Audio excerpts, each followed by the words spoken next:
Hello, everyone. It is Dave Reddick, and today we're talking about buying in a buyer's market. Now, it doesn't matter if you're buying in Toronto, Vancouver, and Calgary, or even anywhere in the United States, North America is in a buyer's market for the most part. Buyer's markets are characterized by higher inventories, longer times to sell, and price declines. And it's those price declines I want to talk about right now. Because people hate the idea of buying a home and it being worth less in 6 months to a year than it is today. They hate that idea. I would argue, does it matter? If you're going to find a home you're going to live in for 5 to 10 years or more, does it matter what happens in the next six months to a year when you're not going to be selling? That home can be worth a lot more in 5 to 10 years, so who cares what happens after next year? However, if this matters to you, then let's watch this video. So the first thing about buying a buyer's market is that you're able to negotiate much harder. And so what I would say is, let's say you find out you're looking at a market that has like 6, 7, 8 months of total inventory. Huge buyer's markets, price declines are for sure going to happen.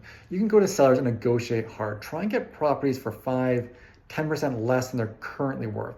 Because if you can do that, it doesn't matter the price declines go down. You've already built them into your purchase price. Now, many sellers are going to tell you to go away, nicely, of course.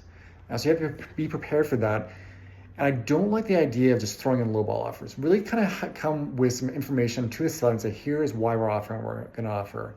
You have to be flexible in what you're looking to purchase, because like I said, 90% of all sellers are going to tell you to go away. However, those 10% may be flexible with you and they will accept your offer because they agree with what you're saying. The second thing you do is look for a seller's market or a more balanced market within the bigger buyer's market. In Calgary, we are in a buyer's market, but there are for sure individual segments of the population that are seller's markets or at least balanced markets. In seller's markets, prices could actually keep going up, even though they'll be drowned out by the overall buyer's market of Calgary. Prices may go up in those individual segments. So trying to find those areas, I think you work with a realtor and you can find those areas. Again, though, we're talking about you have to be flexible with what you're looking for. You can't just buy anywhere in Calgary. You need to look for individual segments that are a seller's market. Now, the third thing you can do, and this is more of, again, a general point, but if you're looking for townhouses or houses, try and find something that's 3 bedrooms or more. Now, purpose-built rentals, especially in Calgary, but probably in the vast majority of North America, they rarely build 3 bedrooms. And the reason for that is that once people are looking for a 3-bedroom place, they have kids. And when you have kids, what else do you want? You want stability. So you're more likely to purchase those properties. So that means you're not trying to deal with the competition of 2-bedroom and 1-bedroom rentals. So that's a little tip for you. Find those 3 bedrooms. Those are less likely to go down.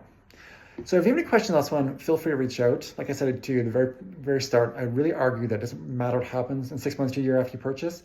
And the vast majority of North America is in a buyer's market that has essentially been made up. It's not a systemic thing.